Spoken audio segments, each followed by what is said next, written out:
information there.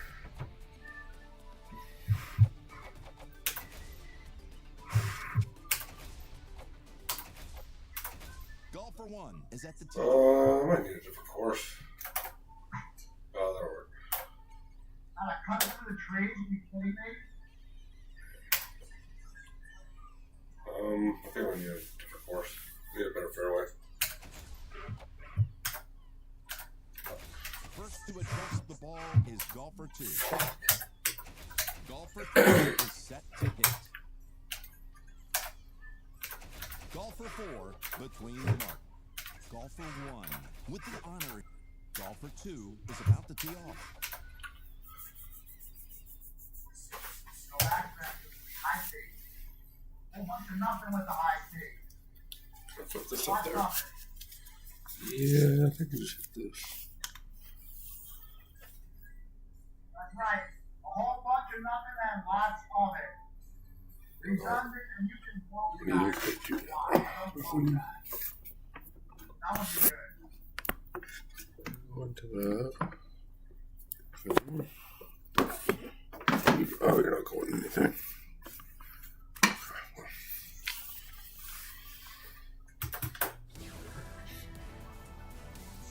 Hello, friends. Jim Nance. Welcome to Golden Tee PGA Tour.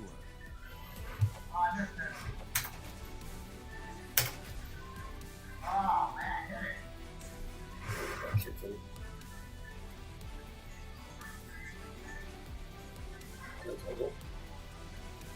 So he wins. To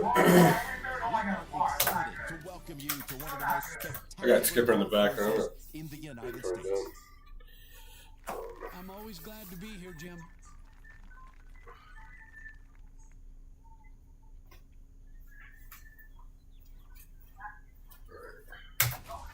Figure out some distance seed. Man, it's still not a good fairway.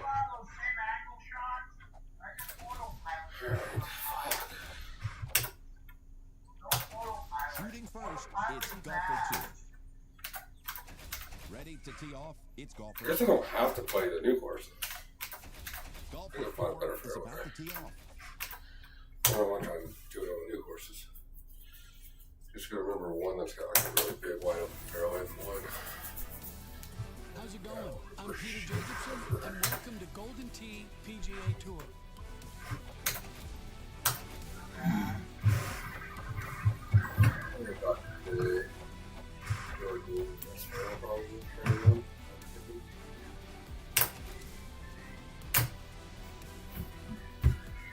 We're about to get started here.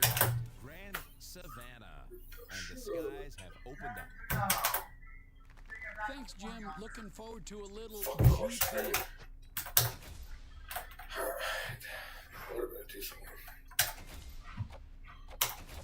Alright, I'm just gonna do one player. I'm tired of doing it. First, we turn to Until I golfer find 2. something, then I'll delete it. And then Golfer 3 is lining up. Lining it up, it's golfer 4. fucking rain. Fucking desert. A fine day for golf, and welcome to Golden Tee PGA Tour. I'm Jim Nance.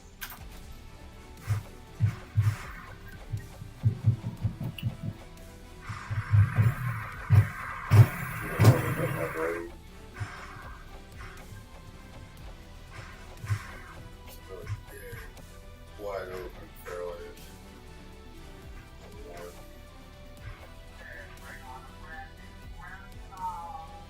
Safari has one.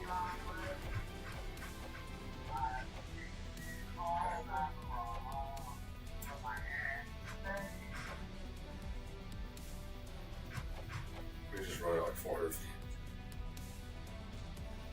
What's that? I can do that one.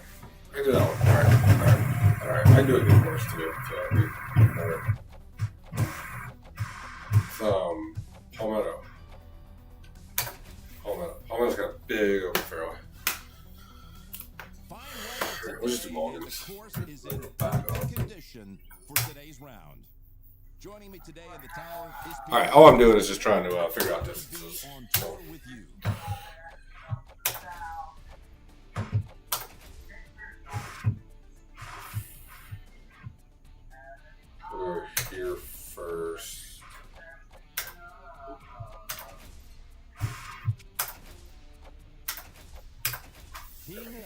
is golfer 1.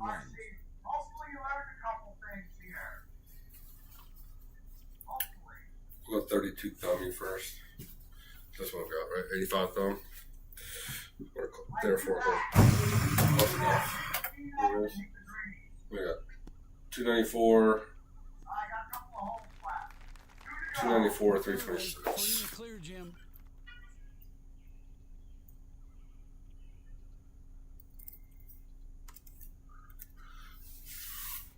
Something? Well, nah, something wrong. Don't matter. Joining me in the broadcast booth, Try again. PGA Tour legend Peter Jacobson. With the ball on the tee, golfer 1. 256. That's right in the fairway. Oh, Great what a lines, difference there. make great shots, Jim. We're joined today in the tower by PGA Tour's one and only Peter Jacobson. Golfer 1 is on the tee. I wrote that down wrong. There's no way. Nice poke. Great lines, All right, make great shots, What is Jim. that? Jake, I'm going to enjoy the journey with you. 322. Golfer 1 322, is on 7. the tee. Driver. What What do you got?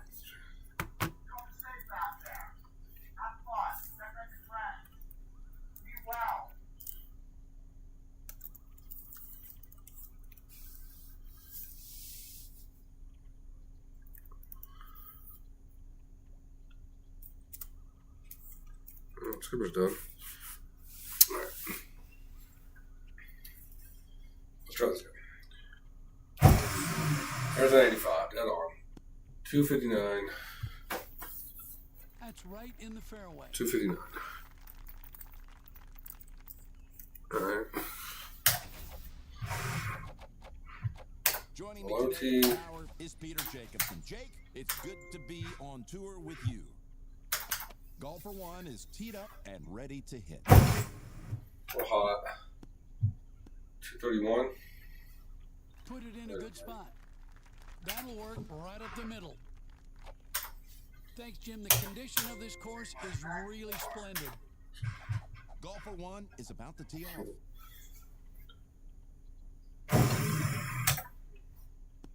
226, 231, 226. Probably gonna be like 228.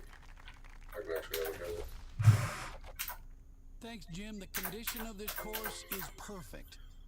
At the tee, it's golfer 1. 31. Yeah, let's just call it 228. This'll work right up the middle. This should be an exciting round, Jim. Golfer 1 is ready to hit. 280.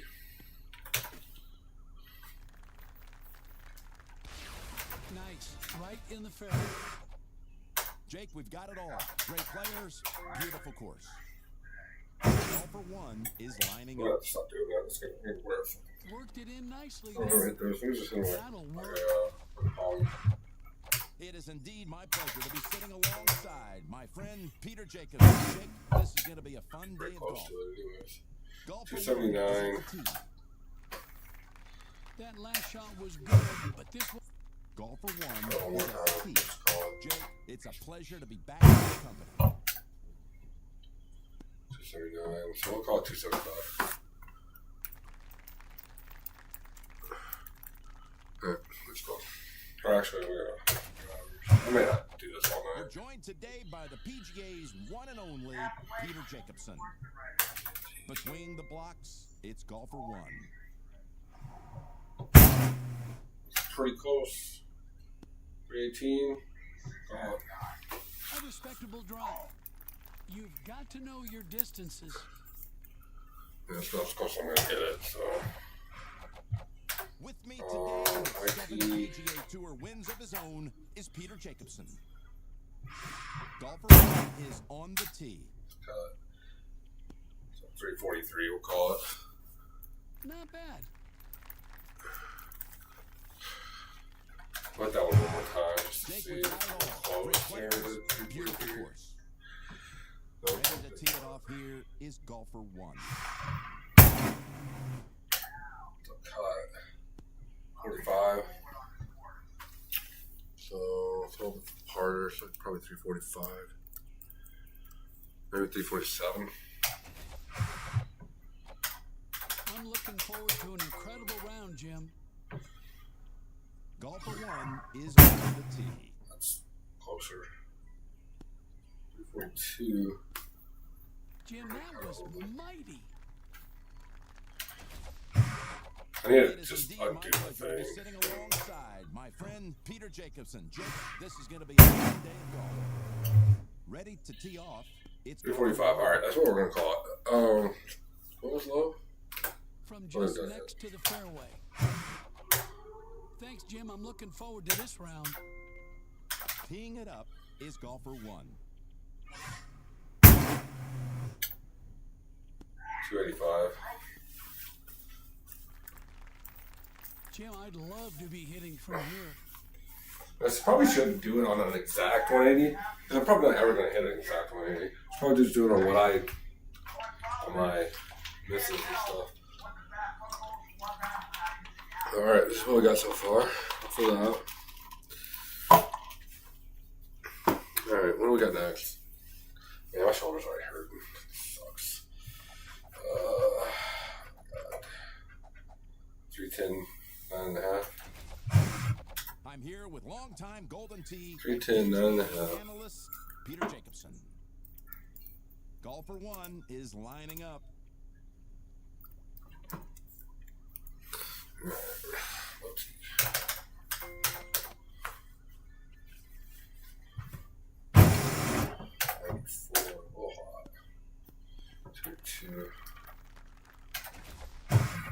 It is indeed my pleasure to be sitting alongside my friend Peter Jacobson. Jake, this is going to be a fun day of golf. Golfer 1 between the Remember, I'm trying to bunkers. hit 85 miles an hour. It's well struck. Nice tee shot. 3. Golfer 1. It's great to be on tour today with the one and only Peter Jacobson. With the ball on the tee. Okay, that's better. We'll call it 275. Drives it straight up the fairway. Turning to golfer 1. From a very Again, nice lie, that's Peter. forward. Oh, it's a 9.5. 7. Thanks, Jim. Looking forward to a little GT. Already at the tee is golfer 1. There's more than 3 bushes on that. That's better. All the rendering of all the fucking bushes. 276. Yeah, so it says 275. Fuck. That's a perfect line. Now let's watch a perfect shot. Let's All right, turn to the next. tee shot. A medium tee. Let's tee it up, 85. Jimmy. A little bit hard. 204 though. We're in the fairway. Right in the fairway. Nice lie. Golfer 1 is teed up and ready to hit. We're joined today in the tower by the PGA Tour's There we go. Peter Jacobson. 296. A picturesque tee shot. Golfer 1. I think I'm To gonna be come here back. with you, Jim. Golfer 1 is about to tee off. Since we know where to go, we'll just start over 4 people. That way I'm gonna go. I have different bags, so I need to get this done tonight. Consider this a nod from your friend, Peter Jacobson. Welcome to Golden Tee PGA Tour. Yes, and the Golden Tee Tour, Ray, t-shirt people. Great weather, wonderful course. Looking forward to this round. Joined today in the tower by the PGA Tour's one and only Peter Jacobson.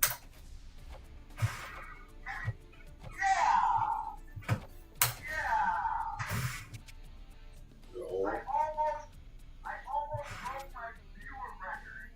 My current viewer record, I think it's 37. I have 36 today. Wait, I know my record is at least 37. I don't remember if I had any money on. Golfer 1 will start things off. It's a different driver. Oh god, was I using standard balls for those first few? I had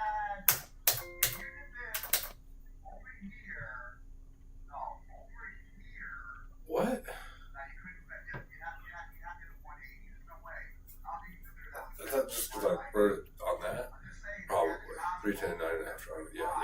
Just hit it and see. But that should be 275. Oh, 297. Showing Okay, I wasn't using Cosmos last time. God damn it. Fuck. I need to go back and look and see if I won. God dang it. I got 4081. Ugh. I love my forward set.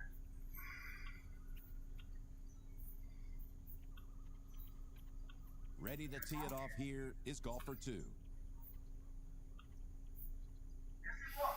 The island's got all those bushes on it, but they don't real. That one they show more.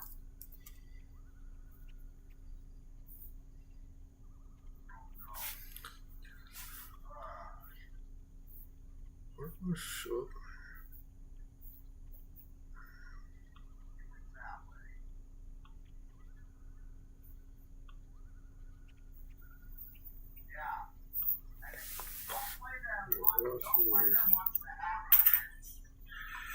Did purpose.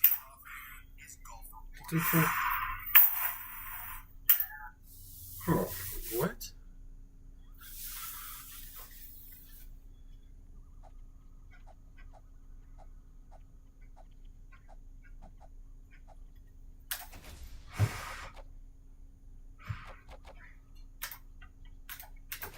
Lining up on the tee now. It's golfer 3. I'm so confused right now. Golfer 4, golfer 1. Thanks, Jimbo. I think we're going to have great weather today. Ready to tee off, it's golfer 1. The putting is definitely way better, but we do that already, though. Jason Thompson? I was using the title set with Cosmos. That's Well, there goes my game. really, really weird. It's on the left. Alright, let's try this one more time. Gotta go to the fairway. Oh, wait. I gotta play that better. That was a medium too, wasn't it? Set a low tee and see what happens. I should have this one. Okay, alright, we're good. Nice shot to start the hole. Alright. This might not be how I want to do this after all. We'll get there, guys. If you're watching, we'll get there. We'll just put these guys out. Let's watch the tee shot of golfer 4 is on the tee. Here is That's golfer why 1. you're just logging, I think. My broadcast partner. Alright, 9.5. Peter Jacobson. It's gonna be a From high. the tee, it's golfer 1. Tell me. It's good enough for me. 312. So we'll call it 313. And safely in the fairway. Let's head over to We'll golfer drop 1. it down. We're joined today by the PGA's one and only Peter Jacobson. Ooh, a little short. Lining it up, it's golfer 1. I hit the 7. So 275. Is that about right? A nice setup. Should be good from here. So we gotta start guessing these Jimbo when I mess going up. to be hitting some balls out there today. Alright, that's fine. Golfer 1 is ready. 36. That's gonna go 320. 4. Ready to go. It's golfer 1. Jake, this is going to be a great day of golf. Golfer 1 is ready to go. 311.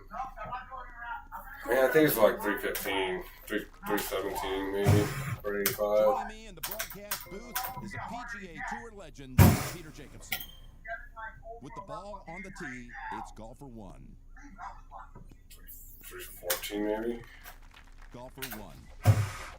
My broadcast partner 315. in I the think it's booth 315. today I'm gonna is call Peter it 315 Jacobson. if I can't do this. Golfer 1 is lining up. It's good enough. Yeah, 315. That's what we'll call it. That'll work. Alright, we'll call it 314. Alright, I think because my shoulders hurting, I'm just gonna start just do nothing but lower ones and then maybe work in some big mile power ones. What we got left on this one? We got the forward. We're joined today by the PGA's one and only Peter Jacobson.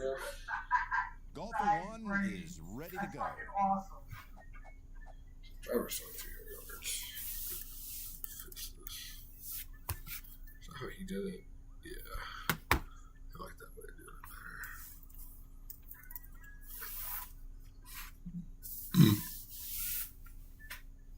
better. Okay, so we'll go down to a 4-wood. Alright, 4-wood. Medium, multi.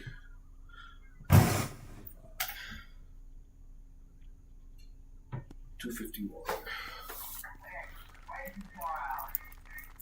Let's watch the finesse That was- of golfer 1. Looks like a solid lie. Jake, this is going to be a great day of golf. Lining it up, 264. it's golfer 1. What is it called? 4W. I wish I could be back where I was. I want another shot at that.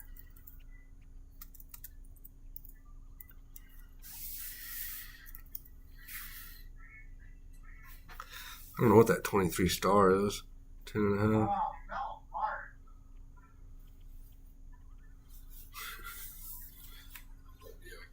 Baggy. Alright, medium T.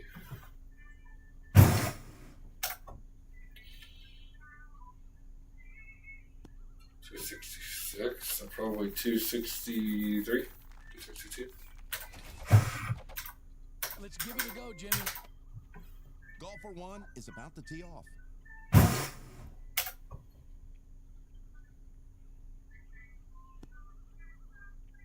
Looks like That's 265. right there. That'll work. Jake, I'm going to enjoy the journey with you today. Let's turn to the tee shot of golfer 1. Right, 278 though. It's great to be here with you, Jim. I should have brought my sticks. Teeing it up is golfer 1. 83. I think it's gonna be right around 280. Lining up to hit is golfer 1. Ready to tee it off here is golfer 1. I didn't hit that so great. Thanks, Jim. The condition of this course is perfect.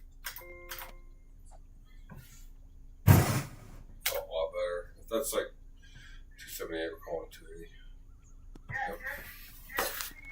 An admirable tee shot. Perfect fairway lie. Should be a clean shot. Oh, I go It's great quick to be stuff on now. tour today with the one and only Peter Jacobson. Oh yeah. Alright. Golfer 1 is That's gonna on take tee. forever. Need to be done. Great job. I gotta figure out. Okay. When you have 16 million, that's level 1600. So when you have level 606 million, level 60 is 600,000. 500, I think 700,000. No, 20. 300,000 is I think 300,000 is level 50.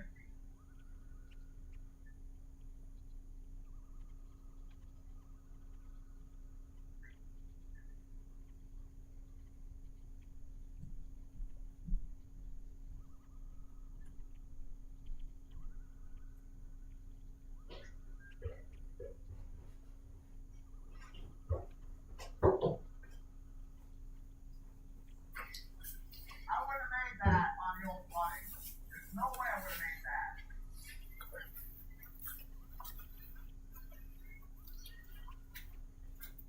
No, I had it first, I can hear it. I was there trying to figure out Forward. what level is how many points. We're going for Right 5 now, wood. it's like 255 wood. to the next level. 255. Alright. So, I'll just figure it out back.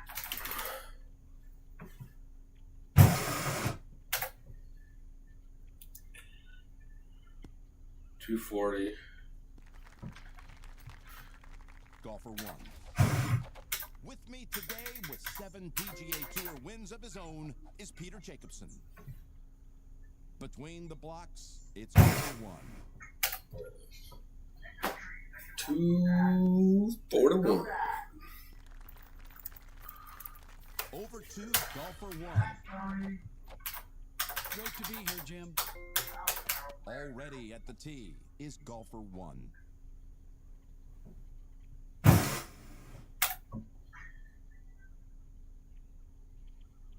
252. That's pretty solid. That'll play. Joining me today in the tower is Peter Jacobson. Jake, it's good to be on tour with you. From the tee, golfer 1. 256. 252, so 254. Turning 2, golfer 1. I'm here with PGA Tour great Peter Jacobson. Golfer 1 is ready. I forget what I'm doing. 270? 273? Just probably over 270. Golfer 1. It's probably a little off. It looks like it's hitting a little bit high out there. So it's a Legend little off. Peter Jacobson. Golfer 1 is ready to hit. Trying to give myself a general idea. Alright, it's always going to be a little fluctuation. Alright, 2. Oh, which one? 270 is what I'm thinking it's going to be. This is in the fairway. Golfer 1 is about to tee off. I'm here with longtime Golden Tee and PGA analyst Peter Jacobson. 276. I think it's 270. Here. We'll try one more time. Back over to golfer 1. Ready at If the I can't tee hit it, is it's golfer 1. 270. My broadcast partner in the booth today. It's 270. If you can hit fairways, that's half the battle. Perfect line. Let's watch a perfect shot.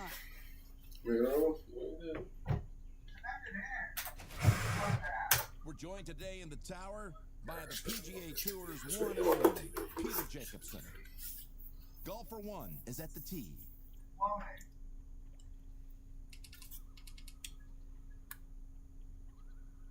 Alright, the next goal. Your next goal is 95,500. So it's about 5,000 per level right now.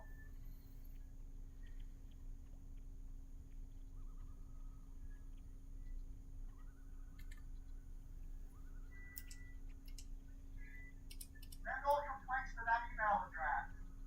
We'll give a shout to my good friend the Pepper Rat. And also, hey, there's Lumpy and my good friend Open Party. Whoa!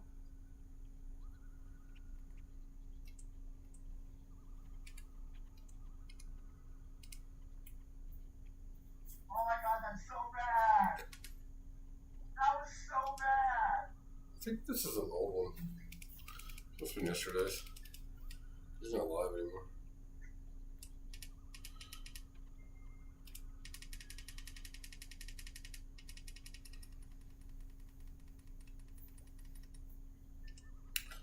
Throw on some Daddy Lake.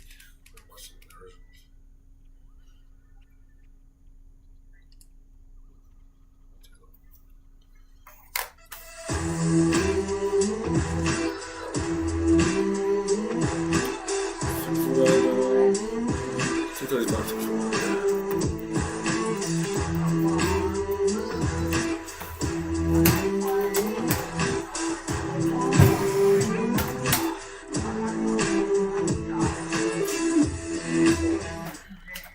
Hey everyone, welcome to Daddy Likes Talking Golden Tee. I am honored to have my first guest with us. Peter A Jacobson. man that probably needs no Golfer introduction 1 is to the lining up. community. Paul Zalo, how you doing, buddy?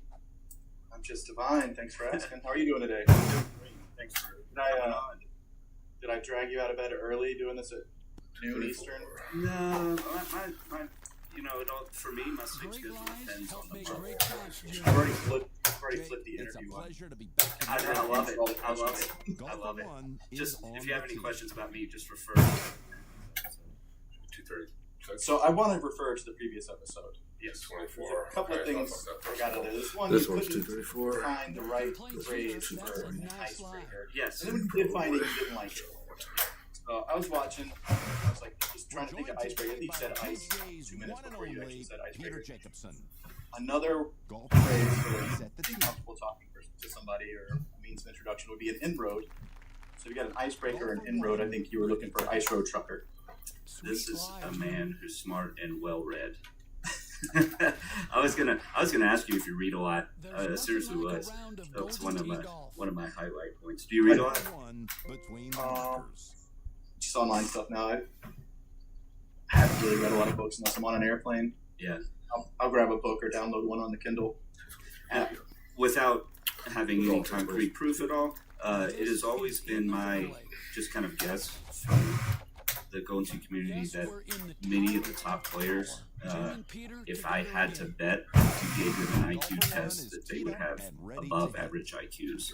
I think it seems to go hand in hand with this game for some reason.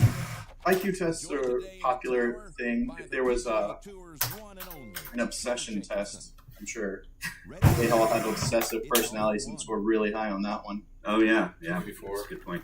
All right, let's see. Tell the people at home where you're from. Oh, I'm from North Cac, same as you. Yeah. What city? Winston-Salem originally. Oh yeah. Originally Winston-Salem, but I didn't live there long. Yeah, I left North Carolina to Florida for a couple of years, a couple of early formative years. Ended back up in North Carolina about the age of 15. Lived in Charlotte. Oh, no shit. Put it back.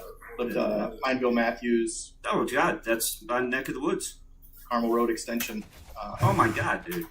That's, I mean, the house I grew up in where my mom was on Alexander. You know Alexander Road? Yeah, Where sure. I think my school bus went by there. Yeah, where Ray Road crosses Providence. Yeah, I was just there last week. Yeah. That's cool. 309. And then how'd you end up in Wilmington? I ended up here. Oh, yeah. That's probably something to you. I jumped ahead. I mean, it was family stuff. Dad passed when I was 8, and I ended up living with his sister, my aunt. There was 3 of us. It's a huge responsibility for her to take on, and she got fed up. So by the time I was 15, she shipped the 3 of us off to live with her brother, my Uncle Bill. He lived here in Wilmington, so that's how I ended up here. Just very cool. And traded around. Now, I think I know the answer to this next question. Kind of like I jumped ahead with the Wilmington thing, but Golden Tee is not your main source of income. Is that correct? Yeah, I got a full-time job, And which I waited until I was 39 to get my first full-time job. so what? You just had a bunch of part-time jobs? Well, I mean, I worked like full-time hours at like a restaurant and stuff. Gotcha. I didn't even have like one gig. I would wait tables or manage the restaurant or whatever. Yeah. And so what do you do now? It's kind of a customer support tech job for a company that makes online and mobile banking applications. So it sounds like the type of thing you get to work from home. I do get to work from home. Very nice. Yeah, since exactly 1 week before WHO issued the guidance, we did a test run at the office. We're going to work from home for a week, and then that very next week, WHO was like, stay home. I've made a couple of visits to the office when they want asses in seats, if there's a potential client visiting the campus.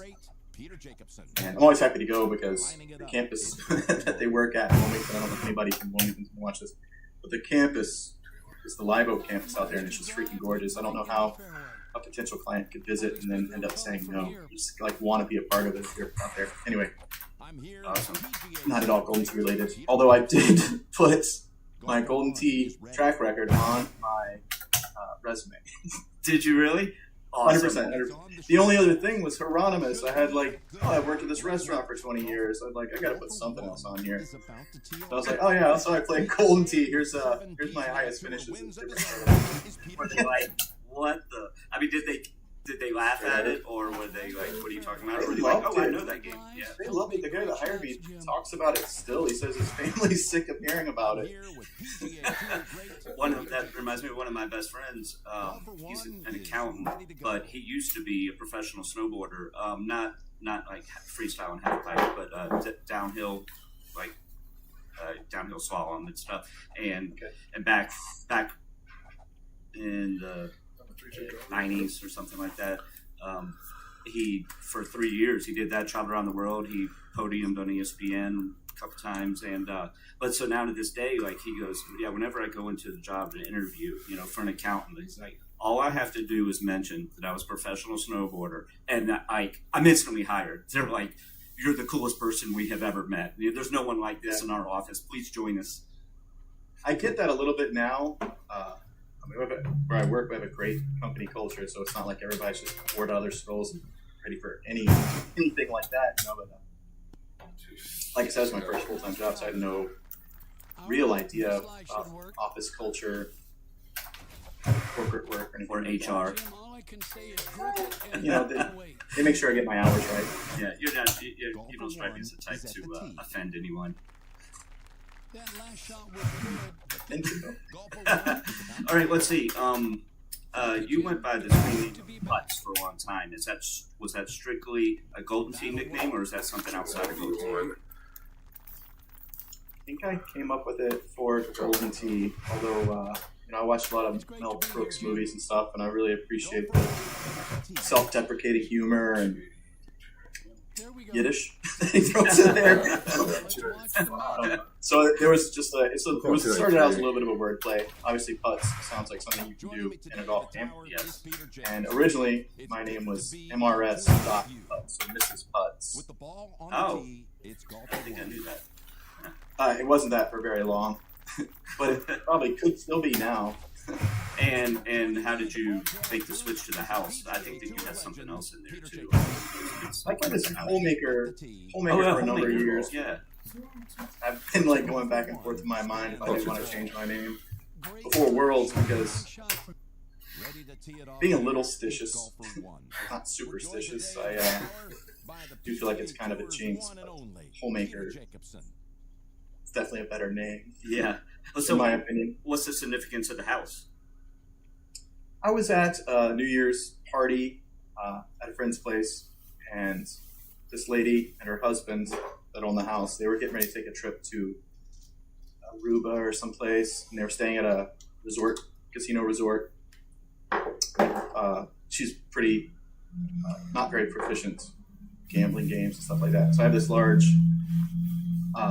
blanket. I can't remember the name. A Grand Casino or something. I can't remember. Found it at a thrift shop or something. Big old blanket. Its pattern is half of a craps table. Oh. So I'll lay this thing out and I'll deal craps to have fun with people and teach them the game. Her husband was not having it. He was like, no, we can't just do this for fun. How much are we playing for? And I said, well, smart man. The house has a big edge here. So I was thinking if everybody threw in X number of dollars for house money and then played against their own money, everybody would have an equal share of the house. But this was a very complicated idea. So this was a way of divvying up the rake to all the players? Right. I wanted to make it fair and friendly. And also not illegal, so to speak. Yeah. It's at somebody's house. I don't think it's all that illegal. But it was a complicated idea to explain to them. It meant that people would have to buy in twice just to get started, which was discouraging. So they asked me to play as the house, the bank, whatever. And so I did. I set the max bet at $2. So I was like, I played craps. I know what can happen, on a run. Anyway, I ended up felting everybody. I don't think it's called felting in craps, but this guy, the guy that insisted that I be the house, bought in 4 times, lost all every time. And halfway through the session, he quit calling me by my name, and he just started calling me the house. Awesome. Need the house back over here. Break time's over. Let's get these guys going. So I just changed it to the house. And, another friend of mine hated that name. He said it was cocky or something like that. Ow. And of course, just because he didn't like it, I haven't changed it. So it was going to be the house. It was going to be the house for a month. Yeah. But, he bitched about it so much. I'm like, all right, maybe you reverse psychology me, or it's the house now. let's see. It says, and on my screen it says app is not focused underneath you. I think this camera on this 70 MacBook isn't super lovely. 272. It's just kind of I mean, grainy. I can still see you. It's not a big deal. I mean, you're the star, so It says, as long as you're learn about, let's see, learn about keeping the Oh, I did a medium tab for first focused. one. Oh. You may be notified that you or another I'm going to enjoy the participant journey does with you not today. have the app focused Golfer or one recording. is lining That's true. And that little message went away, so I think it might have cleared up. Golfer one. I don't know. I clicked on it and it went away. Oh, you had the same little message. Yeah, at the top of my screen. Okay. Like I said, this camera is not super lovely on this MacBook, but It's good to be on tour with you. I don't like stream a lot, so Turn to the Yeah, tee what I shot got. of Golfer one. Okay, let's see. Well, let's go 270 because I have a 2 mile Obviously, per this hour. part will be edited out. You maybe make the B-reel. No, it's not interesting 290. for that. make this Okay. sloppy second. Yeah. All right. So one of the main things I'm interested in people is how did you get into Golden Yeah, Sea? Jim, What was your I'd first love to be hitting introduction? some balls out there today. All right, so if you've Ready been to paying take off. attention, then you know I've worked at this Hieronymus seafood restaurant for decades. So I was there. I was working in the dish pit. Fairway lie. There was an old guy who was the fry cook back there, who went by Hoon Daddy, We're looking forward to a great round, Jim. and Golfer one is ready. he was a little bit obsessed with the game, just on the casual level. You know, we weren't swiping in or playing tournaments. Solid So lie. it'd be me, Hoon Daddy, and then the owner of the Glad to restaurant. be here with you, uh, Jim. I should have brought my He was a sticks. very young, first-time business owner who would stick around until everything was over. And for my folks out there that do service industry work, you know it's kind of hard to wind down after a busy night in the restaurant. Of course. So Yeah. sometimes we would play till 2 or 4 in the morning, and that's how it started. Just a vendor had it in there, and then the owner's wife, also the owner, she was kind of back and forth on it. She wanted that space for tables, or she wanted it for something else. So the Golden Tea would like come and go from the restaurant periodically, depending on her moods. But yeah, it was just the three of us, really, a little obsessive about it. Once in a while, there'd be an NBA Jam next to it.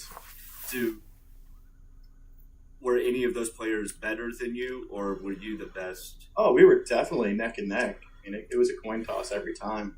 We'd all just started. Hoon Daddy was probably a little bit better to start, but the owner of the restaurant here, Skip, and myself, we're both, it's no hiding it, we're hyper competitive people. Yeah. So we couldn't let that fly. Well, I'd say That's about it. for me personally, looking back on it, one of the biggest hindrances for my success climb or improving climb was the fact that I didn't have anyone better than me to play around for years, and it is so helpful.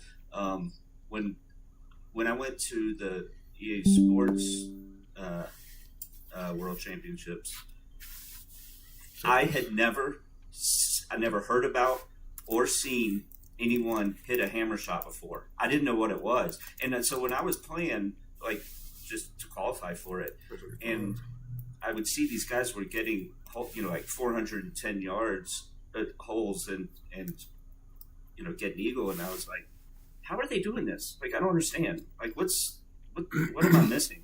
And then I walk in because the governor was set so high in that thing.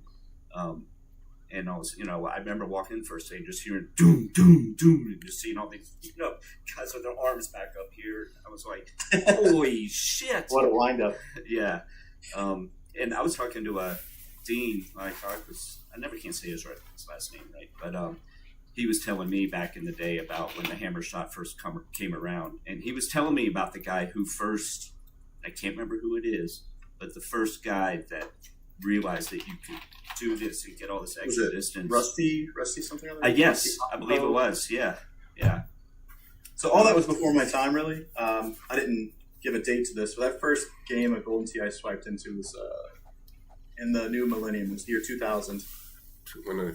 But it wasn't until 2008 or 2009 that I was aware that there was like a Golden Tee community at large, and got introduced to underdog sports and Yeah, Underdog. That was That good time. yeah. It had the GT fan board is awesome, but the Underdog had a different feel to it. I guess because a lot of people posted other stuff besides Gold Tee related. It got a little out of hand. It wasn't on a much larger platform. There were other forums there, but like it kind of felt like it was something else. You know, as opposed to being on Facebook where you feel like it belongs to Facebook. All right. Yeah. Meta. I guess so. I haven't learned all the uses of that word yet. Oh, meta. That's the rebranding of Facebook. Yes.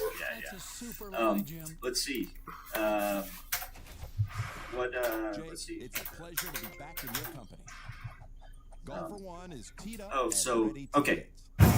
What's your favorite thing about Golden Tee? Because different people have different answers. Like some it's the competitive part, some it's solving the puzzle, some it's the money, some it's obviously just the social aspect. You know, just a casual player, but getting out of the house and away from the family for a couple hours. What about you? I don't know. I guess I've never really thought of it in that context. There's a big factor of just beating yourself and just improving. And there's these milestones, you know, like the 30 under is still a real thing. It seems easy after you've done it a few times, particularly with the new courses and stuff. But if you're a new player, it's a really big mental hurdle. And like almost every accomplishment in Golden Tee is breaking through a wall. It's breaking or jumping a mental hurdle or whatever it is. It kind of feels like you're leveling up, you know? Even if it's a one-off and like you go right back to sucking afterwards, you still have that experience like, oh, I'm level 12 now or whatever it is. So that was definitely the initial draw of the game. Also beating those other two pups I told you about. But and then when I decided I wanted to try to make money doing it, you know, that kind of changes things. I still had that need to improve, you know, that mental desire to break through whatever walls I imagined they were real or not. I don't know. Most of it's mental, you know, when you're trying to get to higher levels. Anyway.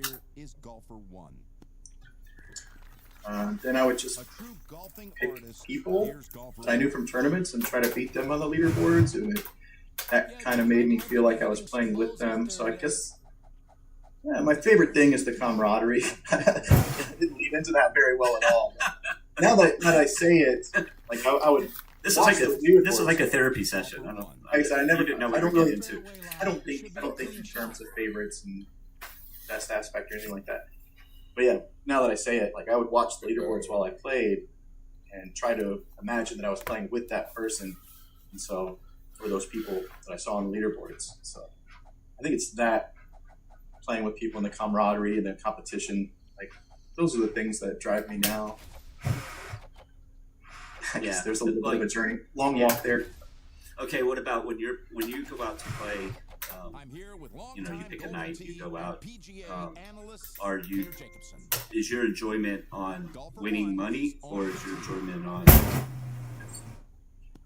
Is it the long journey at the end, or is it the individual little endorphin rushes from a great hole out? If that makes sense. Yeah, those are all good things. I like all those things. At the end of the night, on the money. It's not really forefront in my mind while I'm playing. And it's like something I've probably repeated a few too many times. I think Luna's said it also. A few other people will stand by it. You know, the game being based on golf and being stroke after stroke, step after step, you can't literally play a whole round at once. You can't hit your 42 strokes or whatever it is all at the same time. Mm-hmm. So every shot is its own thing. And that's how I see the game. So I can't. The money is also like an end game aspect, so it's not in my mind. While I'm playing, I'm looking at the next shot, where 2 shots ahead if I have to set myself up on a par 5 or non-drivable. Sure. Par 4. We're joined today in the tower. Does that answer your question? It or? does. It does. It does.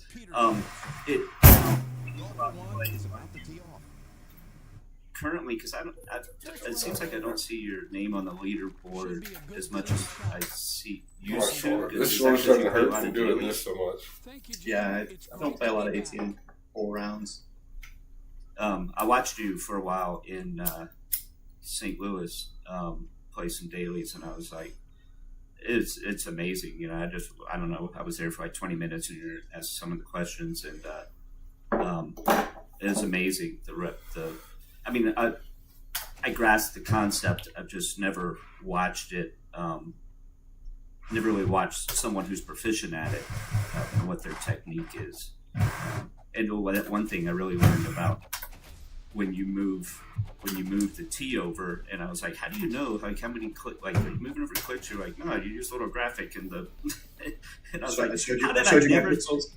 did I never think of that before? Like using the edge of the box to the edge of the T or whatever. Don't give away all my secrets. No, I mentioned that to people who don't even play dailies, and they're like, as I was saying that, they're like, they beat me to the punch. They're like, yeah, look, it just touches the thing right there. I was like, okay. Oh, thanks, Mr. Smarty Pants. Yeah. I mean, it's a different way of looking at the game. There's obviously with the fulls and things like that, it's a different style of play. And if you don't know it, I imagine it looks pretty bizarre watching somebody bust out a bunch of fulls. That actually leads me into my next question I had on my sheet here. You are probably widely considered the most, if not one of the most creative players in the game, which makes at a tournament, like during Worlds, for example, and if you're playing in the A group and I'm playing in the B group, I'm going to go find where you're playing just because it's more interesting to watch than someone who just plays straightforward all the time. And so when you play all these fulls, and I understand during daily the concept of that, but during match play, when you play fulls on shots where other people wouldn't, I imagine that there's, because you think it's increasing your chances, or that you know that the other person isn't going to follow what you're doing, and so, or you're just showing off. I'm just teasing. You don't seem like a type of guy. For sure, occasionally I'm showing off. Yeah. Especially if it's like a straight shot, but I know like it's a good distance for a full or something like that. And it's fun to watch, you know? Yeah, it is. I don't ever, I would say I wouldn't say I've never done it, but I would say I rarely have ever done it to try to disguise my shot. Maybe for... I mean, that's just a bad strategy. So somebody that does not have full, maybe you're hiding an approach, but for anybody that knows how to use fulls, they can make it, especially since everybody plays the same equipment now, they can make a really easy adjustment off your shot. So like, it would be a really bad strategy to try to hide my shot using a full. Yeah, that's a very... I would think for some people, it's as clear as day. I know CJ, we played like some team games, some machine bets. We ended up together. He would adjust off my fulls beautifully and point or hole out a couple of times. Yeah. One round that we played together. So yeah, definitely not for that reason. I played so many dailies, it just bled into my game, and it's part of how I play.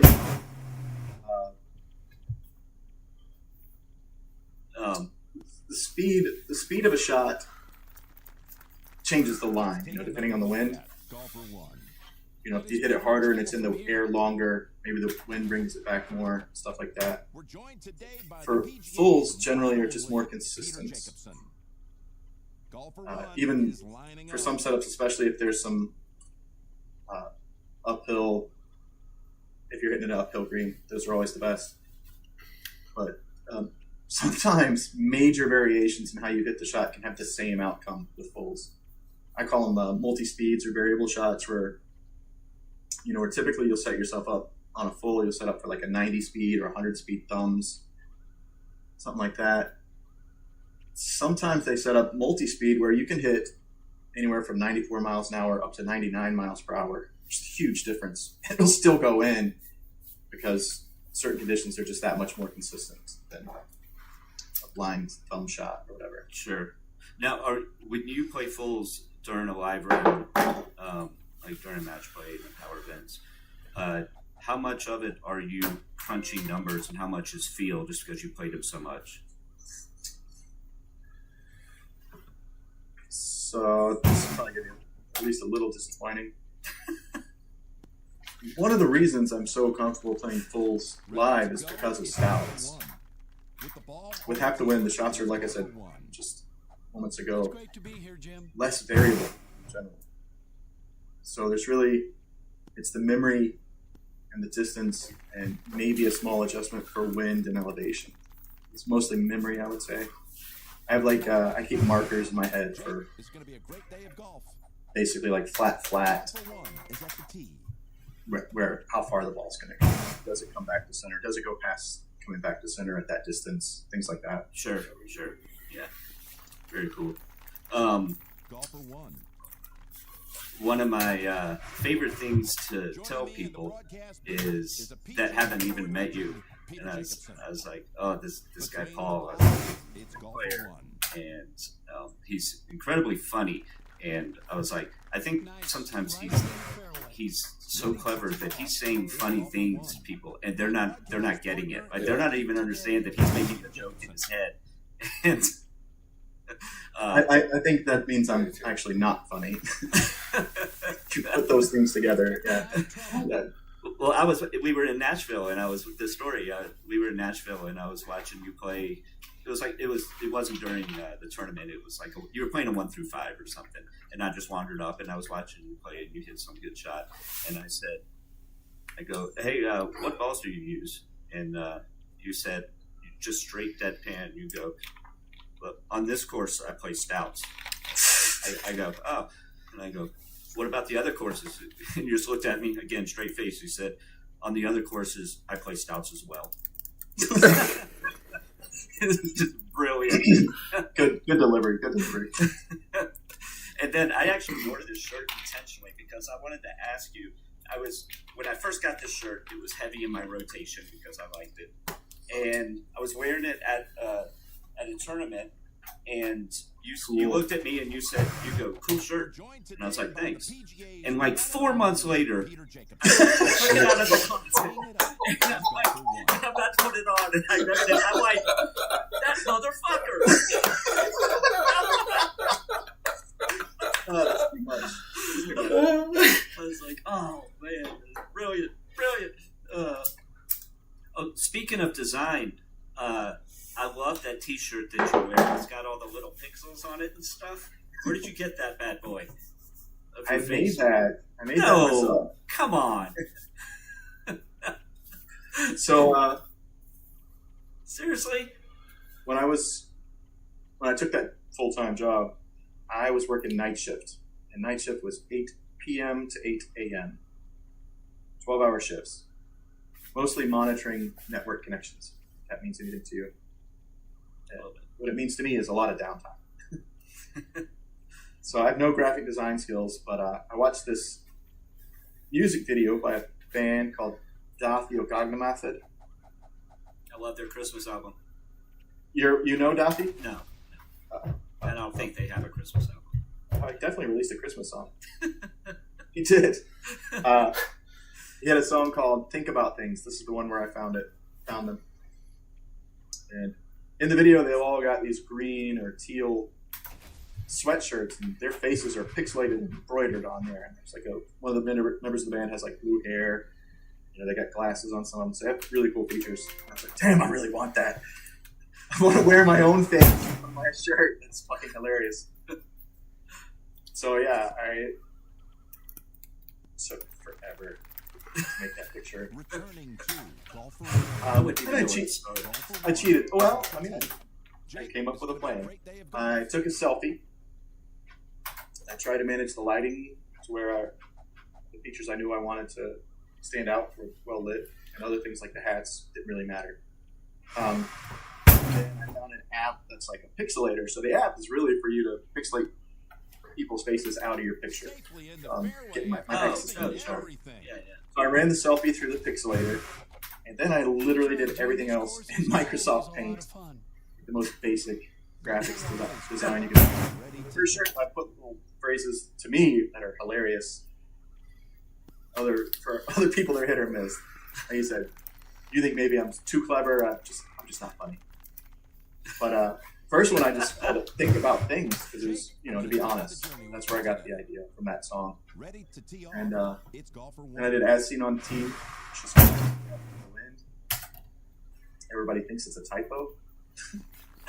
They just use the letter T because it's on a T-shirt. I'm as seen on the T-shirt. Also, I play Golden Tee, so it's okay. I forgive you if that's what you thought it meant. And then I came up with one that I just thought was the funniest thing in life. It's the shirt that says, "You wear me out." Because just like I did to you, people will read your T-shirt to you. It's something that people do. Yes. So, I bought it. I at least bought this shirt. It was gifted to me. I know what I'm wearing. Why are you reading my shirt at me? And so people walk up to me and they'll say, "You wear me out," and I get to respond like, "Actually, I wear myself out because I'm on the shirt." Yeah. Anyway, there you go, buddy. Oh yeah, I love it. What does it say right there? Oh, you wear me out. Oh. Unfortunately, so they each had a matching hat. These are real hats that I owned. That is I let somebody wear this shirt and that hat out downtown one night, and they lost my hat. No. And it's a weird hat. You don't hang out with that person anymore, I assume. I mean, that's got to be a deal breaker. I do, and I ride that. Remember that time? So, and again, I'm going to take a little bit of your control away as an interviewer. Yep. But I brought some things. I didn't know if you might remember these little blue boxes. Oh, baby! Daddy, like! Show the folks at home what you got. All right, so here's 2012. Yep, baby. It's the best way to read it. The shirt makes a pretty good background. Read it out loud if you can. Third place, Elite Bracket, 4th Annual Denver Open Golden Tee Tournament 2012. Oh. And this was a repeat for Old Putts. Third place, Elite Bracket, 3rd Annual Denver Open Golden Tee Tournament 2011. So this, I guess, would have been first year on the tour, right? 2011, that's when this tour started? That's correct. That's correct, yep. So this one got a little ding. So that was the Jacksons, yeah. This, they definitely stopped me, searched my carry-on. This brick sitting in there. Hold that thought.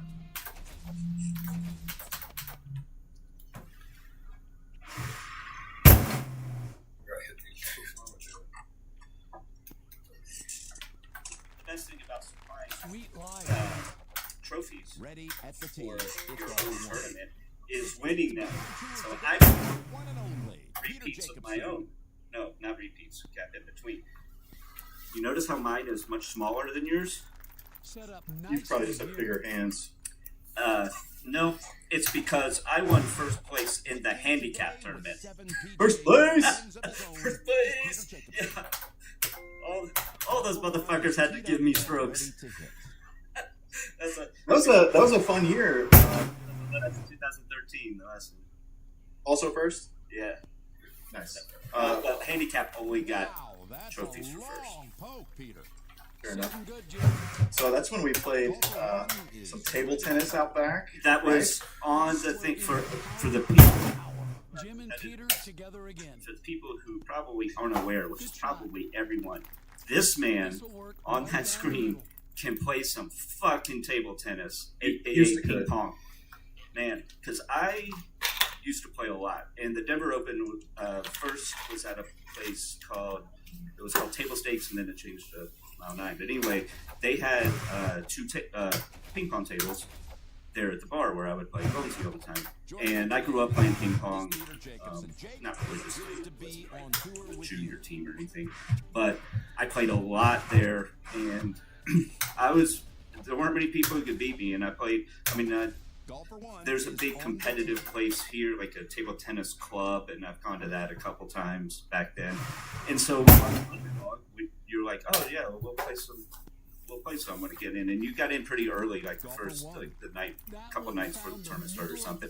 He showed up, and I was like, all right, it's like me playing him in Golden Tee. Actually, no, there was a bigger gap than that. It was, he beat the shit out of me. And I played good. Don't get me wrong. I played good. He was on a different level.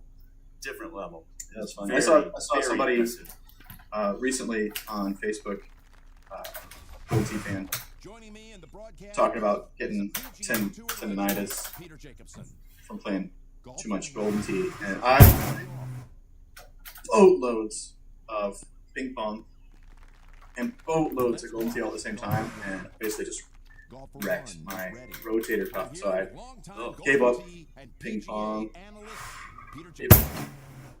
I had a really good backhand. It got to where every time I tried to make this motion to do that, it was just singing in pain. So I had to give it up, but man, it was a good time. Yeah. Where did you used to play? I mean, did you play at a club or something? I mean, how did you get it?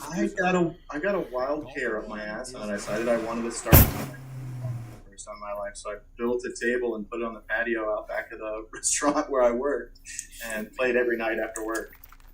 Good Lord! And so you didn't. What? But I mean, were you playing against other really good players, or you were just self-taught? Everybody was better than me. I'd literally never played before. No, I mean when you got good. Like, did you? Oh, I found a ping pong club to go to. Yeah. Oh, yeah. I very rarely won against any of those guys there. One of the players played a lot of league play. He had a pretty good rating. I want to say he was a 23 or 2400. I can't remember when the cutoffs were. I think he crossed, briefly crossed 2800 rating, which was really high. Semi-casual player. Yeah. Beat that guy one time. It's a pleasure to be back in your company. And what had happened was there was a spread of age ranges in his guys. 67 years old came in. He played with his paddle that he just bought, just tricked it out, all these expensive rubbers and everything. And he said, "Here, do you want to try this?" And I tried it, and I fucking cleaned house. I beat him. I've never beat before, including this 2800 player. I mean, to put that in perspective, if he was a 28, I was maybe a 19 to 2100. He's a 2800. So I beat this guy. Put it for the people at home. Put it in. It's an ELO handicap, like it's the same as handicap distance. Okay. Well, if you look at the Golden Tee ELO, you'll see the elite players are 3300 to 3400 if they're not DNFing and stuff like that. So if that's this guy, if he's a 3400, and I'm probably a 2800, which is just average.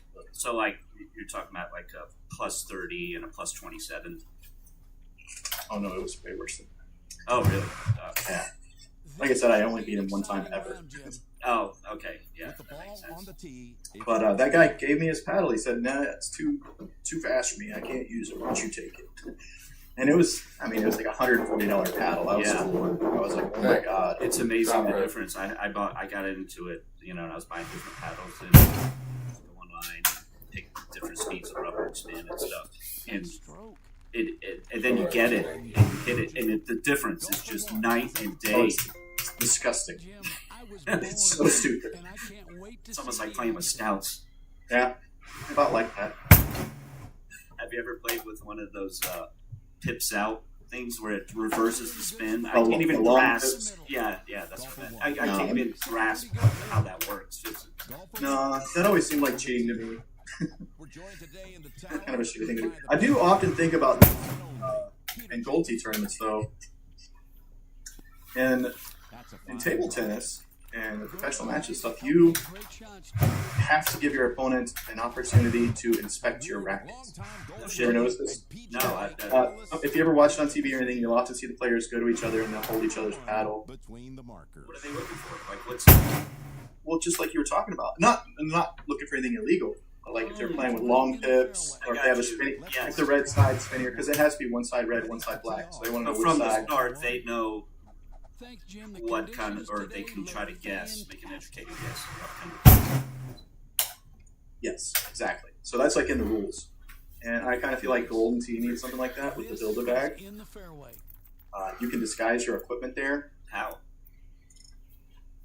Maybe now on the PGA it says the name of the ball, but before it just said Build-A-Bag 1. You would know what ball somebody was using.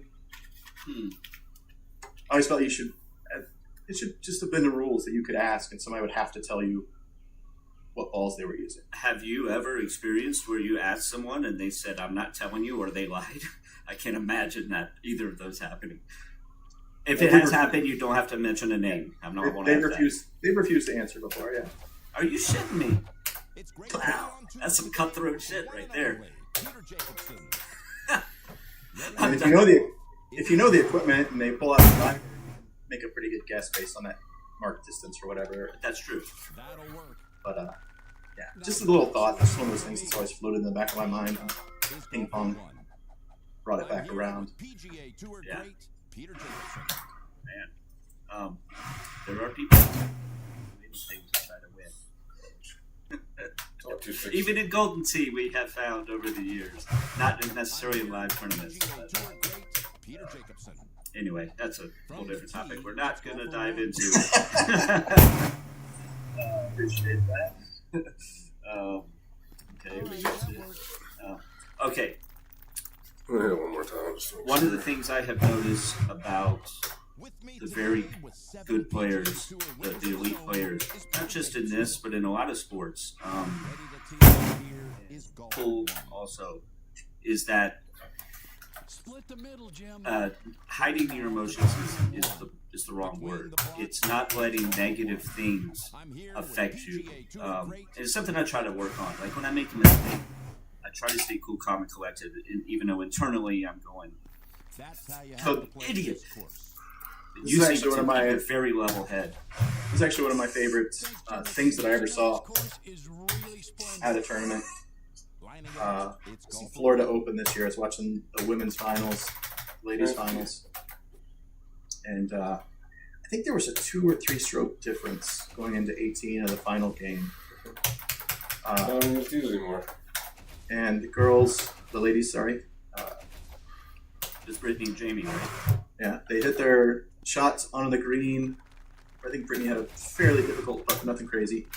Difficult under pressure. But there was no pressure, because like I said, there was like a 3-stroke difference. And they both cleaned up their shots on 18.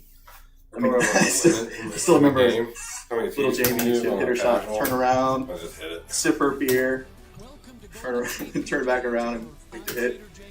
So cool and collected the whole time. And they both were. And then Brittany putted in on 18, and basically the second that ball went in the cup. And mind you, the match was decided. Like I said, there was a big stroke differential. The second the ball went in the cup, they both let it all out at the same time. All the emotion that they've been holding back. And they both started crying, and they embraced and everything. But like, I mean, that's a beautiful moment, and not to take away from that. But I was really impressed with how they legit just held that all back until she cleaned up that putt. Yeah.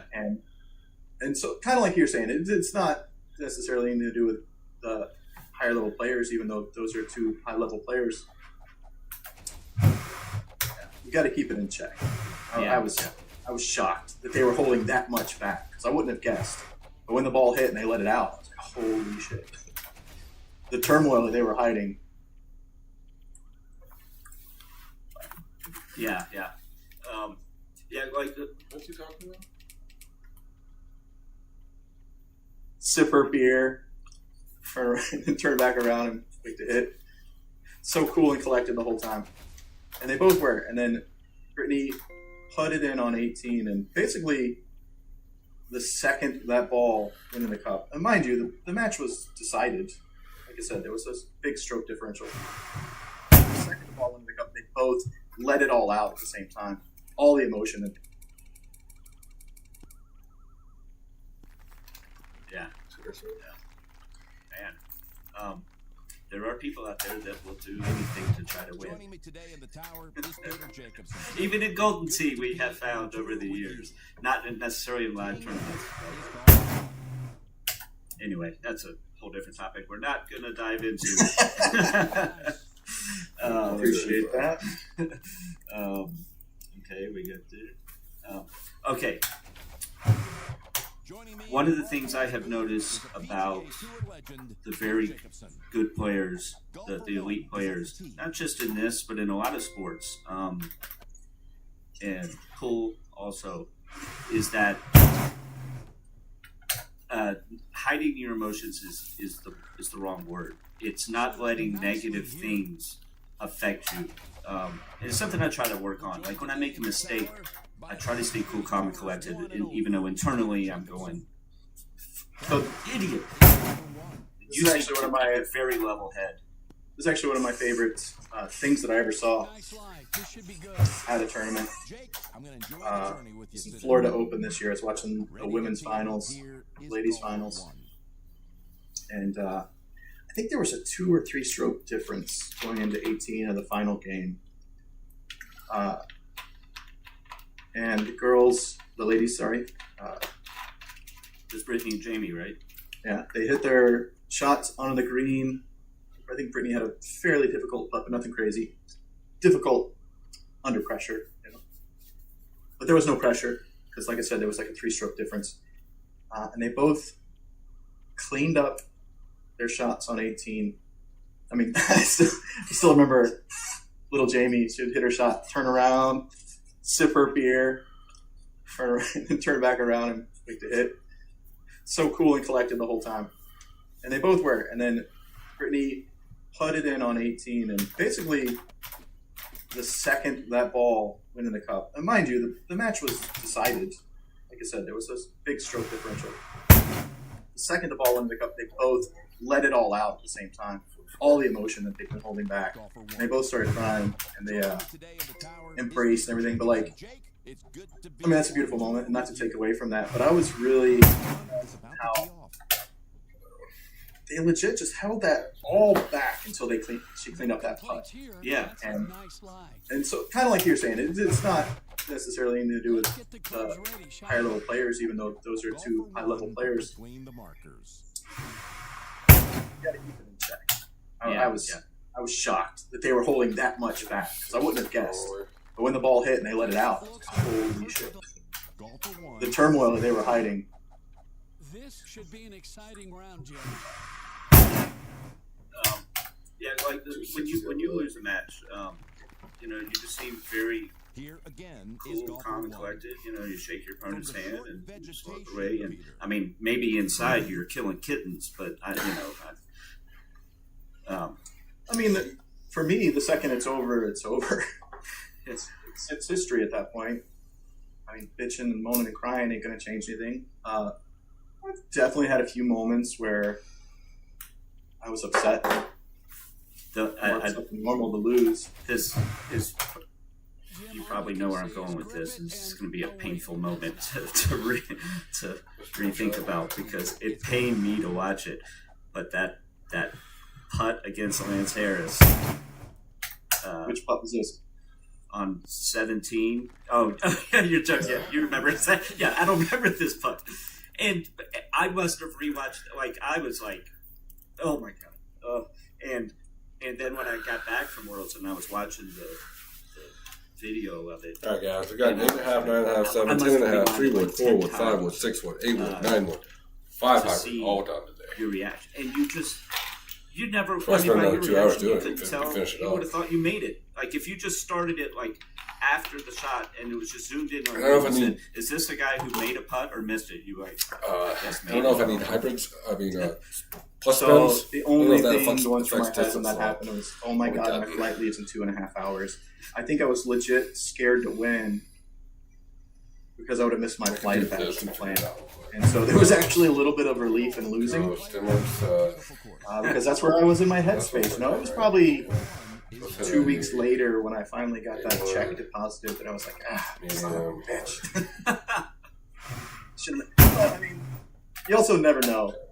I think my approach shot onto 18 medium hard one. following that putt was pretty god awful. I overshot the green, had a kind of difficult breaking chip to save eagle. And if I was up a stroke, would I have blown it on that shot instead? I mean, you don't know. Yeah. I don't remember. Did Lance end up pulling out? I don't remember how it ended. Hole one of extra holes.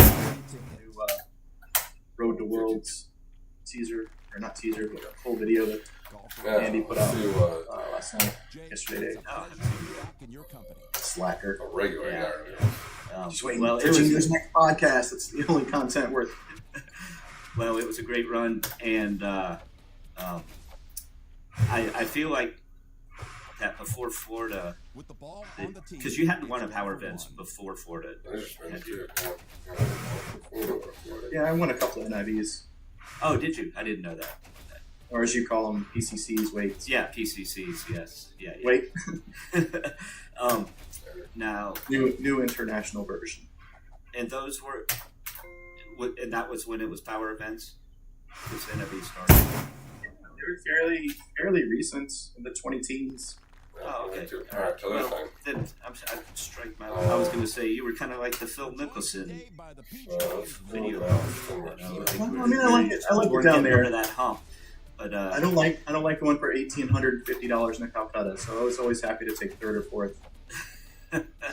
Oh, who had you in the Calcutta Worlds? They must have really been not feeling good about that missed putt. Do you remember who had you? Oh no, I don't recall. I know I think I had a full half of myself. I think I went for $850 or $950. It's kind of cheap. Yeah. I think that was the least. That was the least I've gone for in a World's Calcutta. Oh, you're gonna got me curious now. Still got a day and a half till this thing closes. Have you looked at the Calcutta? Not. I think the last time was 2 nights ago. It's only moved like $800 total. So. Oh, really? Since yesterday.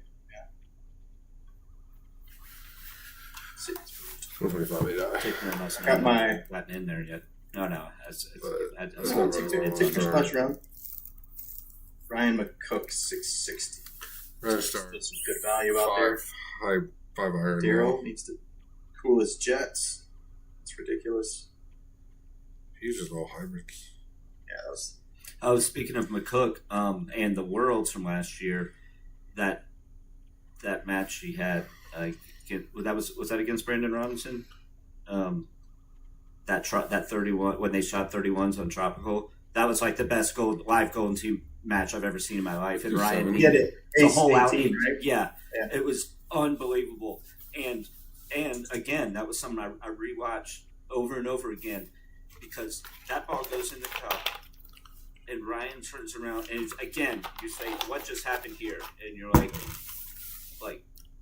No context or scenario, just a video of McCook, and you would say, "I guess he just birdied hole one." I mean, he just turned around like just expected. Yeah, just went, had his card out, like ready to swipe for overtime. And it's like, what? Dude, I would have lost my mind. I'd have been running around the place going nuts. It's probably a little bit of gamesmanship in there. Ryan excels at gamesmanship. 6, 7, 8, 9. So just to act like that's natural is intimidating. He is. Player. He is. Yeah. I think out of the top players, might as well do it right. Him and maybe Brewer probably have the most reps on the PGA courses. Oh yeah, they're in every single one that I when I go and just I practice them. They're always. I've never actually played any of the PGA courses. Are you planning on before the next week from now? How long do we have? I don't know. Let me check my calendar. I think it's a week. I think we'll be in the thick of it right now. I have never played a PGA course 18 holes for prizes. Other than I went out with some people, we saw a PGA, and they're like, "Oh, Paul's great at this. Let's go." I'm like, I've never played on that machine. And it was like these just garbage foursomes. So I played like 2 rounds, Yeah. maybe. Wait, I don't even know what course it is. maybe I misunderstood you. I thought you meant you haven't played the PGA courses. Have you played a PGA machine, a cabinet? I qualified Oh, okay. for Worlds on one, yeah. So I have played Scottsdale. But I've never, other than like playing like 2 separate days, played like a foursome at a bar and probably ended up being out after 9. Foursomes take so long. Those guys weren't competitive. They were just like, let's do this while the wives chat. I've never played an 18-hole PGA course for prizes. 27, we'll do it. I would say of the 3 that are going to be included, the 3 new ones, my personal favorite is Louisiana, just because, I mean, when I say it's fun, I'm putting it in comparison with the other 2. But there's more chances to drive a green, or more importantly, at least put it up close for a chip. Like Sawgrass is incredible. That's not in remember here. those. Correct, yeah, that was one of the originals. That's probably right. So this Louisiana, Potomac, and Scottsdale. Yeah. So I'm glad I at least I've seen that course. You qualified on Scottsdale? There was a qualifier on Scottsdale? Like, that was one of the courses, one of the weeks? I didn't know. Obviously, I didn't week. play. That was the first week. Yeah. Nobody was qualifying because first place in the event paid $200. Literally nobody was even trying to play. No, the first week for Worlds, I thought that was Easter. I could have sworn that was Easter. Golfer 1 is on the tee. Oh no, you're right. You're right. I was totally off there. I wouldn't play And now we head over to TBC course that other week because my buddy here in Wilmington was like, I don't know what's going on here. Can you come play with me? You're right. I got confused. I did play it. I played it quite a few times though. Golfer 1. Yeah. 133. So let's see. Oh, back to keeping your emotions in check and stuff. When you won the Florida tournament, you seemed genuinely very excited, and so I wondered, because you're cool, calm, and collected, and I was wondering, like, is he putting on a show? Like, is he as excited as he looks like he is? You know, you're like, you know, kind of like doing a little thing when you would make a whole lot. You know, you do a little fist pumping a little more, and I'm like, is this like he's, you know, kind of that joke celebrate, like, or is he really like, fuck yes, this feels good? Was I coming in my trousers? Is that the question? Yes. I was not.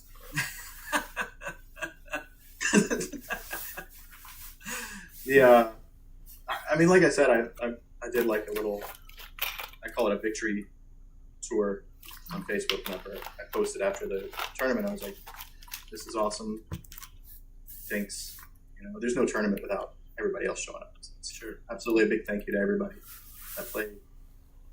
But I didn't feel like I was the story of the weekend. I mean, I felt like the women's tournament was so much more exciting. And Jamie winning purple. Yeah, that, like, incredible.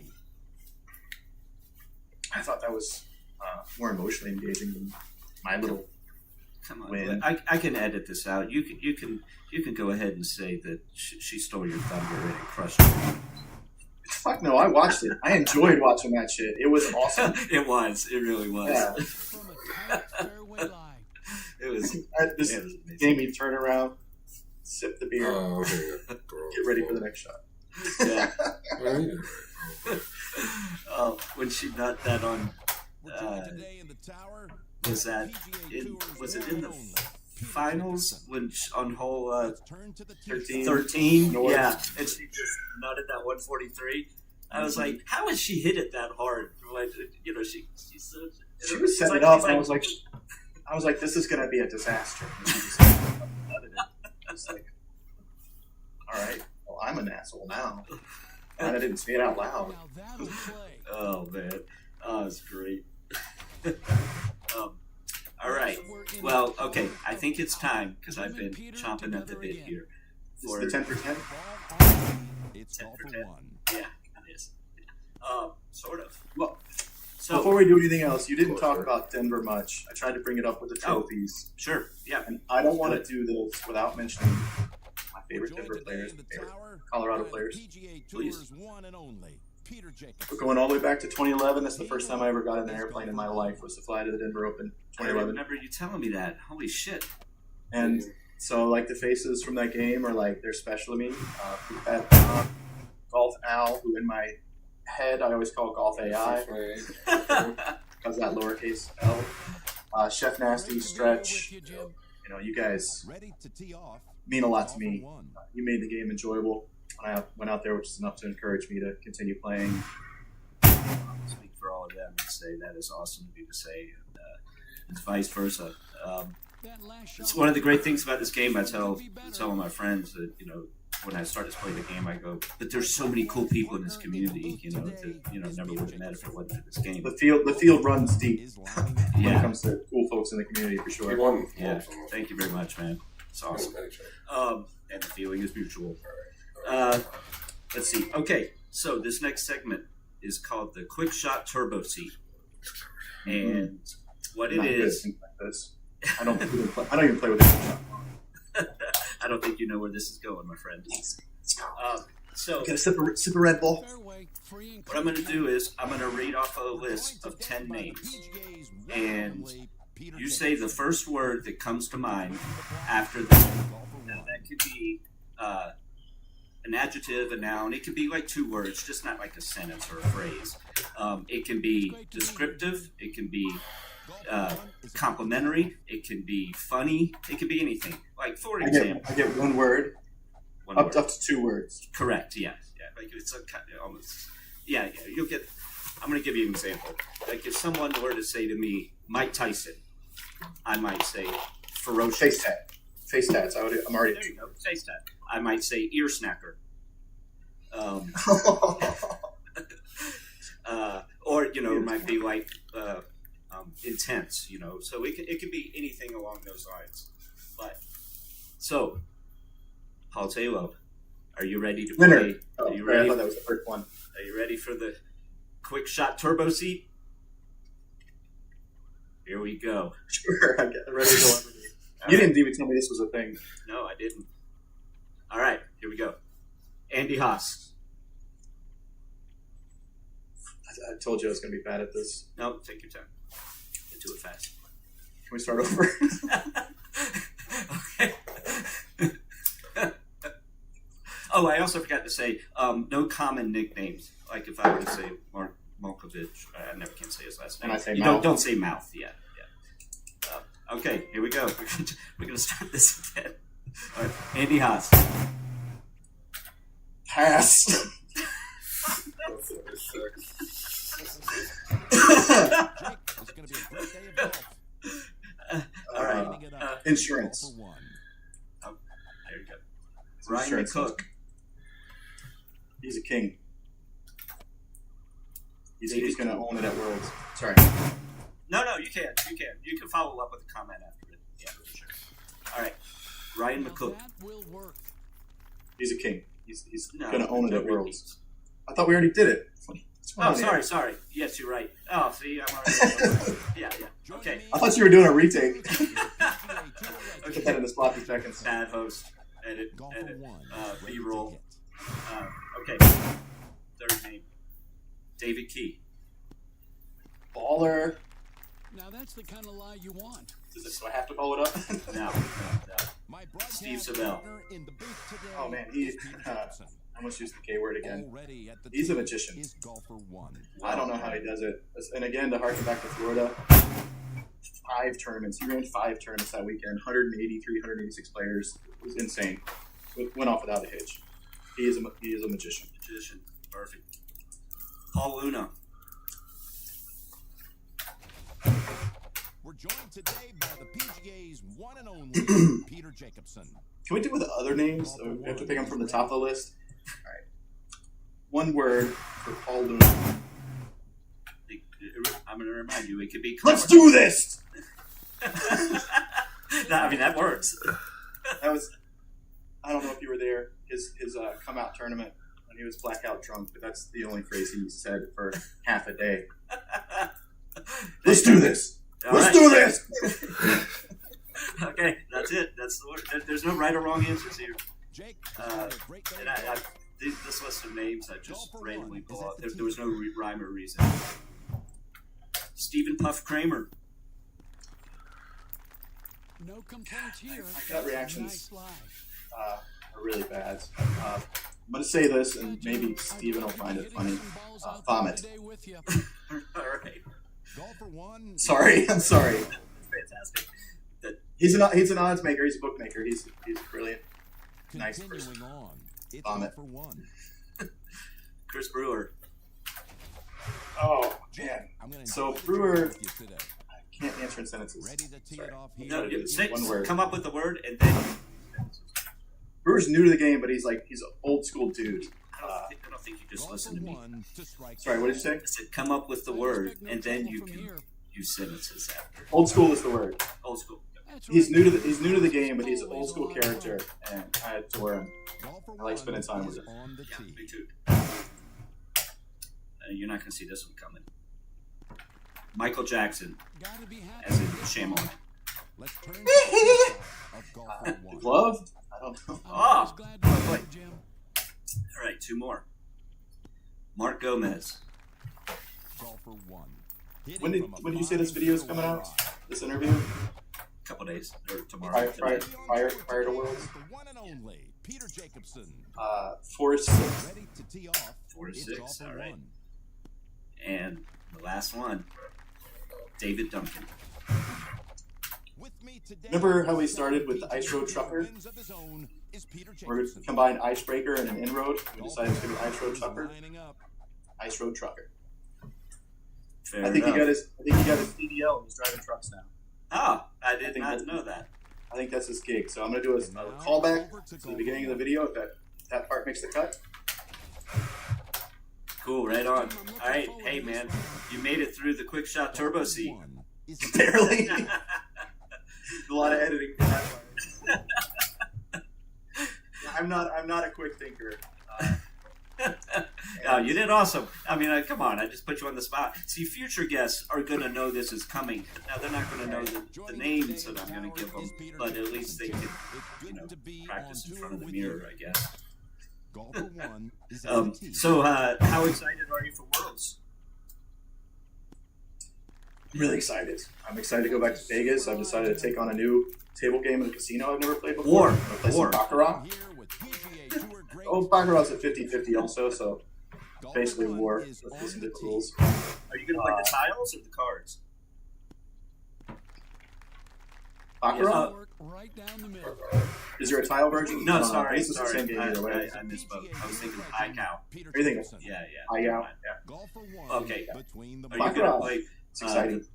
the Highland games, where you get to sit at the big table and you get to rip the cards apart and shit? Those games are, I think you have, I know what. You're not supposed to rip them. There's a bending thing that goes on, but you're not supposed to rip the cards. No, I have no interest in doing that. I'd rather just pass. Deal the cards, show me, let's next hand. Dude, are you going to keep a little piece of paper and keep track like Okay, great shots, Jim. a human roulette? I've never played at a casino, but from what I understand, some tables will keep track for you. Oh, like the They'll roulette. show Is Peter Jacobson. banker player. It's golfer one. Blue for the player, red for the dealer, and then green is a tie. They'll do the track of the shoot. Or something like that. I remember reading a long time ago. It's golfer one. No, this is We're joined today in the a tower secret. by the PGA that Tour's one and only roulette back in the day, decades ago, was so popular, and then it started to fade off. Yeah, Roulette? and then once they started putting the little tracker thing up there, and the game shot back up. So, of course, people were like, "Oh, there's been 7 blacks. It's going to be red," But, Yeah. Yeah, for sure. I'm looking forward to it. You were probably talking about Golden Tee. I was. But yeah, you're like, I don't care about Worlds, about Golden Tee. It's like I said, I haven't played any of those TPC, PGA, whatever you call them, courses. Very rarely played on a PGA cabinet. I wonder. So I'm trepidatious about those things, but other than that, it's just. I've heard that. I think I read I didn't read it as an official post, but someone had mentioned that the PGA courses were going to be also included in match play, like on the spin. I wonder what happens. Like, let's say you and I are playing each other, and we agree that if it lands on one, we just spin again. I wonder if they'll. I mean, what's to prevent us from doing that? Well, if you were playing me, that would never happen because I don't respin for courses. As a hypothetical, I mean, I don't care either. Yeah. Yeah, but hypothetically, if you're playing me, that's not going to happen. We're going to play whatever it lands on. But I just wonder how they're going to enforce that, because I'm sure there are going to be people that are going to go. Is that a rule at Worlds that you have to take what it lands on? I mean, I know that at Steve Sobel's tournaments, both players agree not to play something. Sure, play it. You can respin. It's up to the players. And Steve is running the tournament, but I don't know. I'm sure IT has their say. You know, like, I mean, obviously they're all in on this PGA thing, so I would imagine they want some content to be recorded on those courses. So I can see them kindly asking players to do it or enforcing it by other means. I have no idea. I'm gonna play them. I don't respin. I never have. Not to avoid a hard course or a difficult course.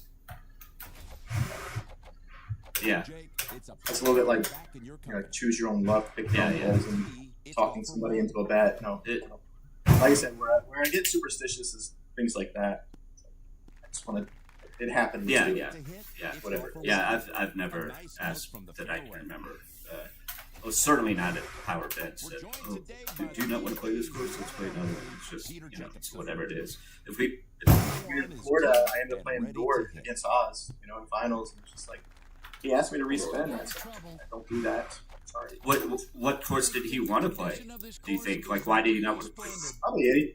Probably anything but Nord or Easter. I guess would probably be the one too. Yeah, just because they're the most straightforward. Yeah.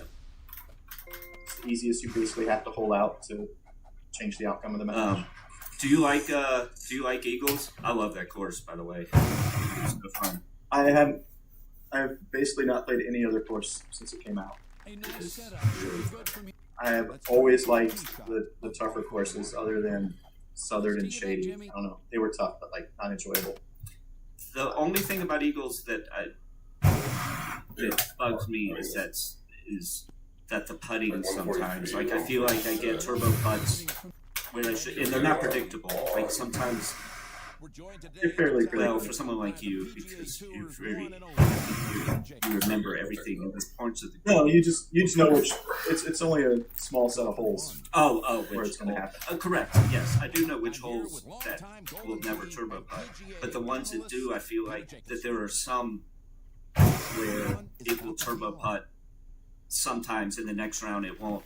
In the position of the green, I'm not talking about going up one of the hills, but depending on something like on the hole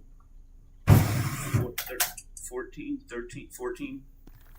where you go around the trees. I think 13 would be the par 3, so you're thinking of par 5? Well, no, it's a drivable par 4. The green has 2 tiers, so 14. And you bend around. So 2 tiers? Yeah. Or 3 tiers? It has 3 tiers, correct. 3 tiers. Yeah, 14. Yeah, where you can hit like a 2 iron and skip it up, or a low 3 wood and skip it up around. Ooh, low 3 wood. I gotta write that. Thank you. And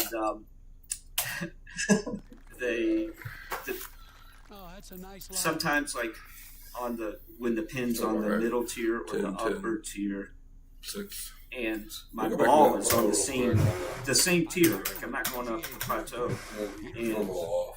and sometimes I'll get a turbo. Like, it'll be not too far away. Like maybe a 20-foot right 7, and sometimes it just turbos way high. I don't know if that green. If I would say turbos, I think the green in general putts fast. Okay, yeah. So I always expected to putt a little bit faster. So yeah, it's definitely like close. It's not like your complaint is valid, but it's not unpredictable. Yeah, that's all I'm saying. Yeah, definitely that green try it. putt's fast. I do love that course, though. It's a lot of fun. I like everything about it except for hole 2. Yeah, it's a little Mickey Mouse. I have yet to make my peace with hole 2. It's kind of hard to predict, I guess, because it's unpredictable. And, I don't remember that course back in the day. That must have been when I wasn't really playing, or maybe. Haas says he remembered it. I talked to him at the last tournament when I was out. He said hole 2 is better than it used to be. It's golf for one. I guess with the high tees and everything like that, I can see it where you're not trying to necessarily kick off the hill or thread the tree trunks. How do you feel about the PGA cabinets versus Legacy once you start playing PGA more, or like, do you think it's a better machine or same equivalent? It's immersive. I mean, I'll give them that giant monitor. First couple of things, that was definitely the biggest impact. Like, I felt like I was inside the game first couple of times I played, which is cool, disorienting. I'm used to playing on, what is that, maybe a 42-inch screen or something like that typically. It's like a postage stamp. Yeah, so that was impactful. As far as like the deck, like everybody's worried about that touchpad or whatever. I've never hit that. I've never tried to avoid it. I legit forgot it was there. Like the two or three sessions I've ever had on the PGA machine, I just legit forgot it was there. I was watching Mouth stream his Ultimate Cycle.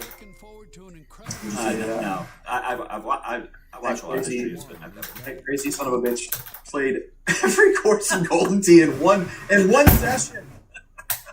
He went till 7:30 in the morning. Oh my god! And he was finishing his. I swear, I was playing on a friend's home edition. I swear, like every 3 holes, I'd look up and he's on a new course. I have no idea how he could hit that fast. But on his stream, scrolling at the bottom where the me and the guy, we were trying to figure out how to use I don't those know how to do that. It's on the touchpad. Like I said, I literally forgot he was even there. I'm like looking all through these menus. Like, oh, it's got to be an option. It's the touchpad. I'm like, what the hell is that? Oh. Yeah. The button situation is okay. Having to hit 2 buttons to do bird's eye. Yeah, we'll do. For DJ. Not a fan of that. But the button layout is what it is. It's never a problem unless you're going back and forth. If I start playing the PGA a lot, and then I go back to Legacy, I wrong buttons. Like I forget, it's easy. That's the only time it's an issue is going back and forth between platforms, and the buttons are fine other than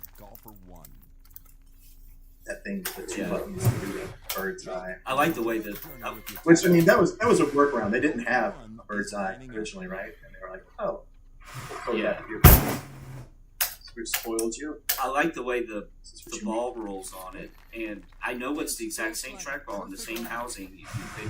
Doesn't sell a PGA trackball and a Legacy trackball. It's all the same, but it's something the way. It must be the housing that's underneath the deck where it sits to keep it from, like, when you hit it off to the side, like with the Legacy, you hit it and you can hear the trackball like jump off the roller a little bit and kind of click, and it doesn't seem to happen, or at least not nearly as much. I like that aspect of it. I thought it was a whole assembly when I first played on it. I've heard a lot of people But say it's that. not. And I don't know if anybody needs to know this, but I was just on Suzo Hap website Yeah, Jim, I'd love to be hitting couple some days balls ago. out there today. because that guy I was playing his home edition. He's like, "Oh, this is a different trackball." Oh, but all that. I went on their website to see if they sold a different trackball, and obviously they didn't. And they're $67. Oh, right that's now. dirt cheap. $67 for a brand new from Suzo Hap trackball assembly. So anybody that needed to hear that, Wow. maybe get on there Because those soon. things were grab a 100, few. 110 at one point, I think. Yeah, they were usually if you got them from Suzo Hap, they were 94 to 110 bucks. And with shipping, There was it was come out to $100. Yeah.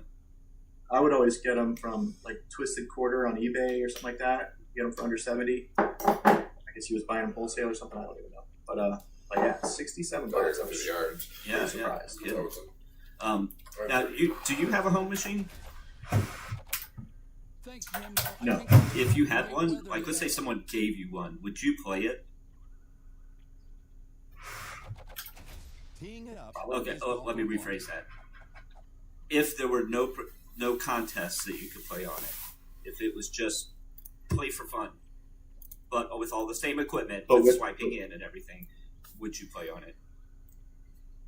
So I'm looking forward to, potentially to this new build a course feature, and I can see absolutely using that feature on a home edition if it's going to be available on home edition, however that works out. Obviously, I'm going to make the toughest holes of the year, holes 1 through 9 or whatever they are, and just bang those out over and over and over until I see every setup I can see, or make them the back 9 so I get tougher wins. That I don't is know, brilliant, whatever. so you don't have to go through the boring holes to reach it each time, like you currently do. There is something missing from the enjoyment, from my level of engagement, if there are no prizes at stake. Me too, 100%. My attention will drift pretty quickly, so it's not like I would bang out games on a free-play home edition with no contests.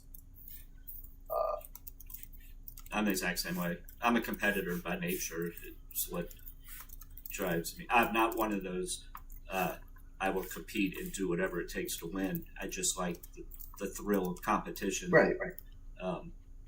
For sure. So I'm the same way. I'd be bored. Now, of course I do play on that, and I do it to practice and whatever. Especially like when I play the most on that is when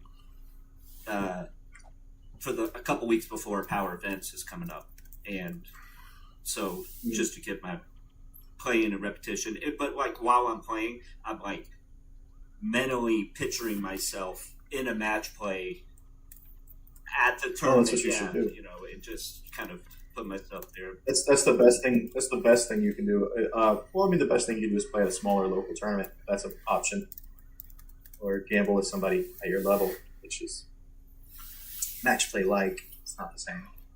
But yeah, just imagining those situations and making decisions as though you were in that situation. Yeah. If you're taking pressure off of yourself by saying, "Hey, I'm up 2 strokes going into 18. Do I lay up?" Or if you're putting pressure on yourself, saying, "All right, I'm playing the middle stretch, down a stroke. What do I do? Is this hole so hard that I can just hope my opponent messes up, or is it so easy that I need to try to hole out?" It's like one thing that I tell myself I'm going to do, and I haven't done it yet, is to practice layups just for when that situation comes. Like a perfect example, and I saw. You don't necessarily need to practice them. You basically just pick a spot. But for example, hole 18 of Hollywood, and I saw Puff. He had 2 matches where he laid up because he was up 2. Oh, did he have 2? I believe in the same Good for tournament. him. That must be nice. Did it happen against you? I was one of them. Yeah. But see, I know what would happen to me if I did that. I would go, I've never laid up in this hole, but it's a smart move. That's what he said. And I would push it out to the fairway, and all of a sudden I would be That's what he did. wildly in between clubs, and I'd be like, into a crossfit. Hollywood. I would be in between a wedge and a Hollywood's not necessarily the best example because the fairway out away from the trees is like a perfect 5-bird from the green. So if you literally just smack one out in the fairway, you're probably going to be pretty comfortable. So Hollywood's not necessarily the best example for finding a layup. You probably need to be more strategic on a hole like Champ 16. Oh yeah. You could definitely lay up bad because you have to judge your approach across a curved fairway. That happened to me in Dallas, playing for the hot seat, and I was up 1 going into 16, and I was playing against Cags, and so I'm up 1, and I lay up, and he went for it, went wet, and my layup, I ended up it was tucked into the bottom left, and it was a crazy wind, and I was in between clubs, so like my distance marker put me in the water, but in front of it, and the one behind it, and I hit what I thought was a perfect shot. When it came, I mean, I hit it just like I wanted to, but obviously misjudged it, and it came short, went in the water. We end up going to extra holes, and he holes out like hole 3 or something. I was like, what, dude? I had a similar experience. I never laid up on that hole, but I laid up in a match play situation and got wet on my approach. I think I ended up coming out ahead in that match. They might have got wet, so there was no stroke change or whatever happened. I didn't pay the full price for my lack of preparation. But yeah, you just, as far as like practicing the layups though, you really pick a crappy round, hit it out in the fairway, say, hey, this is the club I would probably like, and then just turn around and whack it to the spot you think that club will play from. You know, when you got those strokes to burn because you are already having just a god awful round, it's no redemption. You can get that information. Same as like when you should be practicing your chush, you need to do that. Or other things, other techniques. But like, find that spot where you think you're best to lay up. It'll be easy to get to from the tee box. It'll be a comfortable distance from the green. Maybe that comfortable distance is right in the middle of your iron spread. Or maybe that's an option. And then you have options even to miss your layup a little bit. So like, depending on the situation, maybe you want to pick something that's, say, 150 yards. It's a pretty comfortable distance for most club sets. 150. Things get a little iffy around 160. And then you're probably comfortable again around 200, 210. Because everybody's got their 8 or 9 wood and 6 wood. So you can get to that 200 to 210 range pretty easily. And then the iron sets are really going to close in around that 150 range. Then you get to your 5 hybrid and higher. So 160 and 170 are maybe not as lovely, depending. But yeah, try to find something 150 or a little bit more than 200 yards away, or hit your 4 and 5 wood for that 240 to 260. But you only really need to find that spot once, and you just need to mark it mentally and be like, okay, if I was going to lay up, I'm going to go there. And there's not really much more preparation you can make. You take that approach shot, you say, oh, that was just as easy as I thought it was, or oh, that sucked. I need to be a little bit further back or a little bit closer. But it's really just that one little tester. You know, you can just do it in your throwaway rounds, and everybody has throwaway rounds except for me. He hasn't shot worse than 2 better in 2.5 years now. Now, let's say it's quite a streak. Everybody talks about. Let's say in Worlds at some point, regardless if it's in the first round or in the finals, if Haas and Luna are playing against each other and you had $100 to bet, who do you bet on? They're both on the winner's side. And I can't go play baccarat. Well, no, you can. I'll tell you who won. You just tell me who to make place the wager on, and then I'll. Oh, you already know who won? I'll text you while you're at the baccarat table. No, I need that $100 I for see. baccarat. Okay. No, I don't know. I would probably pick Luna. Yeah, because he bangs out 50 a day. I don't know if he's still doing that. I know he was for several months recently, maxing out his games. This I can figure it out. For me, after going to a tournament, what do you know? And having so much fun being around all these people, 60. all these enthusiasts, going home and playing by myself sucks. Doesn't it? Right. It's like so hard to get motivated. So like we've had like this huge pause since St. Louis. So maybe Paul's kept together and he's banging out 50. Maybe not. But just playing that much regularly put like stars next to ones I have. Gives you an edge. Yeah. So would you say that going to power events is one of your favorite things about the game? Yeah, for sure. I mean, I think about this when I'm in my. I'm generally a very optimistic and happy person, but sometimes I like to think about, how sucky is life going to be if this happens? But I can't even fathom how depressed I would be if power events closed up shop. it would Right? suck Yeah. ass. I mean, I would play Yeah, a that lot might less. be a Yeah. deal breaker. Yeah. Oh god. Let's not talk about it. I mean, it's if you are playing regularly, daily, like making a little bit of coin at it, it does more than just break the monotony. When new courses come out, that's the opportunity to go play with everybody else and see all the new different perspectives, you know. And it's, yeah, I mean, it makes the game. It really does. It really does. Well, I think I've taken up enough of your time. Do you have any closing thoughts or anything you want to add that we didn't touch on? There's a dead raccoon in the fucking thing. No, we didn't talk about your sack bling. I guess you got that done in your self interview. Yeah, well, that's true. Yeah, no, I mean, I am It's weird. representing. It's I'll be what Representing the wearing cul-de-sac. cul-de-sac. Yeah, I am the coolest motherfucker of the 5 houses. So 5 hybrid is 1 sub indeed. No, thanks for having me, Chisholm. I appreciate it. Like I said, you hosted the first tournament I ever flew to, so landmark events. That's what. I always have fond thoughts of you. I do want to say I love your approach to the game. Things that you touched on in your self-interview as far as what motivates you to play, what you enjoy. I feel like everybody that plays Golden Tee should have those same motivations. You want to go, you want to be competitive, you want to win, you want to play well, things like that. You come from the world same as Sobel has, so you both know more about it than I do. But Golden Tee is not known for having any snakes in the grass, you know? Everybody's straightforward with their competitiveness and their desire to win. I like the honest competition you get from Golden I Tee. do too. It is so refreshing.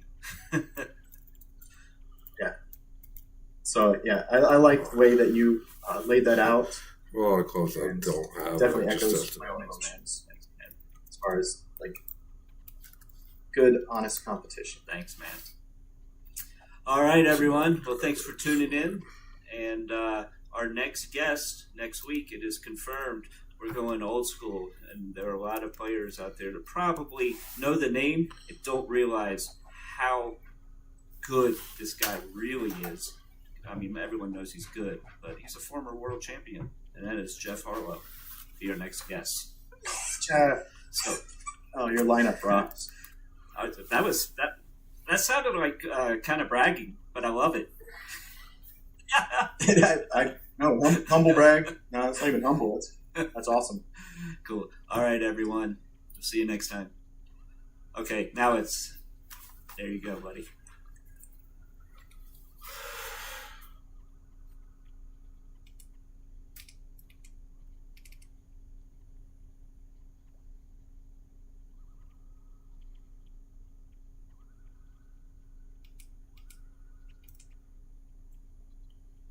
I've seen most of these.